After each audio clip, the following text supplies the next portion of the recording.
Pradėkite naudotis visą Selmo sistemos potencialiu. Šiuo metu įtariu, kad naudojatės tik dalimi mūsų sistemos. Tačiau mūsų sistema siūlo daug daugiau. Pradėkime nuo to, kad siūlome tokią galimybę kaip pranešimai iš mūsų sistemos. Čia greitai pridėsiu tik skirtuką.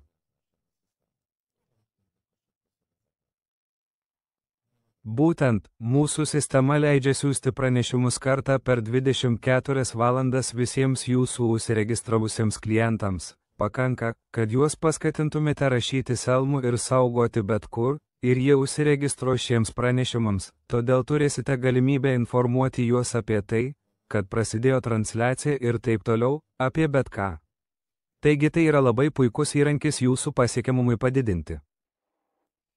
Dabar apie pardavimų vykdymą. Šiuo metu naudojatės tik maža Selmo sistemos potencialo dalimi, o iš tikrųjų ji užtikrina visą pardavimo procesą. Pradėkime nuo to, kad turėtumėte pradėti įvesti produktus į Selmo sistemos sandėlį. Jau aiškinu, kaip tai veikia, įvedame bet kokį produktą, tarkime, nežinau, kokį nors testą 4, įvedame kiekį, kainą, automatiškai sugeneruojamas kodas Selmo 4. Jei turėtume kokių nors variantų, pavyzdžiui, dydis S, dydis M, dydis L, turime 3 vienetus, 2 vienetus, 5 vienetus. Tiesa, tada sugeneruojami tokie kodai ir paspaudusi saugoti šį produktą. Jis pradės veikti visame jūsų profilyje.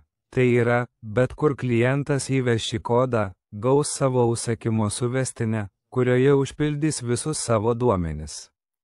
Taigi taip, vedate transliaciją, pridedate pardavimo įrašą, tiesiog informuojate klientus, merginos, jei norite šio produkto, tada įveskite Selmo 4S arba Selmo 4M arba Selmo 4L. Jei būtų kitaip, žinau, kad šiuo metu galite pagalvoti, kad tai bus sudėtinga klientams ir PEN, apskritai žodį SLMO galime pakeisti kokiu nors kitu žodžiu, jei norėtumėte. Arba kokią nors raidę, pavyzdžiui, X, taigi šis kodas būtų paprastesnis. Taigi klientams tai visai nebūtų sudėtinga. Prašome mumis pasitikėti ir įsivaizduokite, kad vedate transliaciją ir nieko nedarote tuo metu, tiesiog informuojate klientus, koks yra kodas kokiam produktui. Sandėlio likučiai čia automatiškai bus kontroliuojami, todėl tai tikrai būtų daug lengviau, dėl to klientai automatiškai gauna savo suvestinę. Tas pats ir su įrašais, pridedate 10 pardavimo įrašų, tiesiog sakote tame įraše, koks yra kodas kokiam produktui.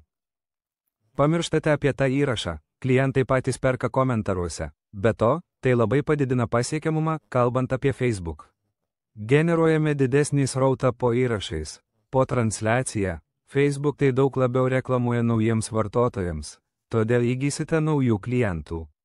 Sakau iš širdies, kaip tai veikia, todėl skatinu tokiu būdu vykdyti pardavimus. Taip pat tada klientai gali užsiregistruoti į rezervinį sąrašą, todėl turite galimybę vėliau užsakyti šį produktą. Žinote, kas ką norėjo ir taip toliau. Turite galimybę jiems siųsti suvestines. Bet grįžtant prie to, turime kodus, kiekvienas klientas įveda šį komentarą bet kur, ar po transliaciją, ar Messenger, visur šis kodas veiks ir automatiškai klientas gaus savo suvestinę Messenger. Aš pasakysiu, kas vyksta, kai jis gauna tą suvestinę. Jis gauna tokią nuorodą į savo labai paprastą krepšelį. Pirmiausia, čia užpildo savo siuntimo duomenis. Jis tai užpildo tik vieną kartą, kiekvienam kitam užsakymui šie duomenys jau bus užpildyti. Tada klientas pasirenka siuntimo būdą ir turi galimybę asmeniniam atsiėmimui, turi galimybę kurjeriui. Aš, pavyzdžiui, turiu tokius įvestus siuntimus, tai jūs, žinoma, konfigūruojate tai pagal savo pageidavimus. Ir, pavyzdžiui, Courier LP Express tai yra siuntimai į namus, Courier Omniva. Čia taip pat galima pridėti, kad, pavyzdžiui, į namus, kad klientui būtų aišku, taip. Taigi jis pasirenka vieną iš šių variantų arba pasirenka vieną iš šių variantų. Taigi čia, kai paspaudžia šį mygtuką, turi galimybę pasirinkti konkretų automatą, konkretų paštomatą.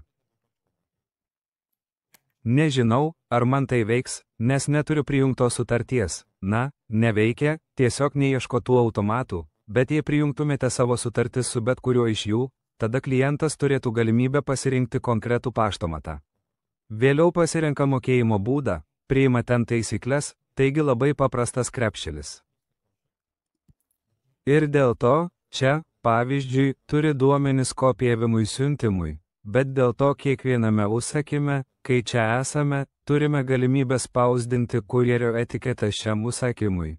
Tai yra, tarkime, klientas užpildo savo duomenis, užsisakė kokį nors produktą, ateinate kitą dieną, matote, kad šis klientas apmokėjo užsakymą. Tada tik atžymite, kad užsakymas išsiųsti ir tada turite galimybę čia spausdinti etiketę. Pavyzdžiui, aš čia įvesiu bet kokį svorį ir tarkime, kad šis klientas jau turėtų gauti savo užsakymą, užpildė visus savo duomenis, apmokėjo savo produktą, pakeitėme į siuntimą ir norime spausdinti etiketę. Spaudžiame, vis dar nežinau, ar man tai veiks, nes neturiu prijungtos sutarties su LP Express. Todėl jei prijungtumėte, tai tiesiog automatiškai veiktų ir kai spausdinsime etiketę, klientas automatiškai Messenger gaus savo nuorodą į siuntos sekimą. Todėl turėtume visą šį procesą užtikrintą. Įvedate produktą į sandėlį labai paprastai, sugeneruojami kodai, klientai komentuoja bet ką, ar įrašus, ar transliacijas, ar Messenger šiais kodais, automatiškai gauna suvestinę ir užpildo savo krepšelį. Jūs tuo metu, kai jau turite viską užpildytą ir apmokėtą užsakymą, tada tik pakeičiate statusą, paspaudžiate čia vieną mygtuką, tada automatiškai klientas savo Messenger gaus nuorodą į siuntos sekimą. Tai yra, jis gaus čia, kad jūsų užsakymas buvo išsiųstas, čia nuoroda į jūsų siuntos sekimą ir tai jam bus automatiškai išsiųsta. Jis gali iš karto sekti, todėl visa. Toks procesas būtų užtikrintas, šiuo metu įtariu, kad supakuoti 50 pakuočių yra tragiška, o taip, pavyzdžiui, turite 4 užsakymus išsiųsti, tai tiesiog einate čia, spausdinate etiketę, tikrinate, kokie produktai, pakuojate pakuotę. Einate toliau, spausdinate etiketę, tikrinate, kokie produktai, automatiškai siunčiama klientui Messenger nuoroda į siuntos sekimą, einate toliau.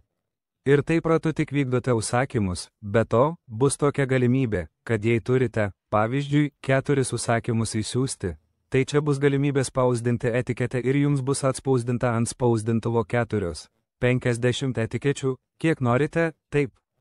Taigi tiesiog tokiu būdu tai veiks, parodysiu pavyzdinę etiketę, kaip tai atrodys, atsiprašau, aš čia tik jas surasiu. Tiksliai, čia atrodo, pavyzdžiui, taip etiketė iš LP Express, tokiu būdu, taip. Taip pat surasiu dar etiketę iš Omniva, bet kokį kitą pavyzdį, atsiprašau, iš Omniva, taip, taigi, na, tiksliai tokiu būdu tai veiktų. Skatinu, nes tai yra tikrasis Elmo sistemos potencialas. Visas pardavimo procesas būtų užtikrintas, o ne taip, kaip dabar, kad užrašote bet kur klientas tik gauna suvestinę, bet reikia su juo vėliau susisiekti Messenger, prašyti apmokėjimo, reikia prašyti, į kokią automatą reikia jam įsiųsti pakuotę ir pen. O taip, jis pats tai užpildo ir jūs vėliau neturite atskirai eiti į LP Express arba Omniva sistemą ir spausdinti etikečių. Tik čia bus vienas mygtukas, automatiškai tai spausdinama, automatiškai siunčiama nuoroda į siuntos sekimą. Todėl jūs tuo visiškai nesirūpinate, nereikia jam vėliau daryti etiketės nuotraukos ar kažko panašaus. Visa tai jau užtikrina Elmo sistema, todėl iš viso širdies skatinu.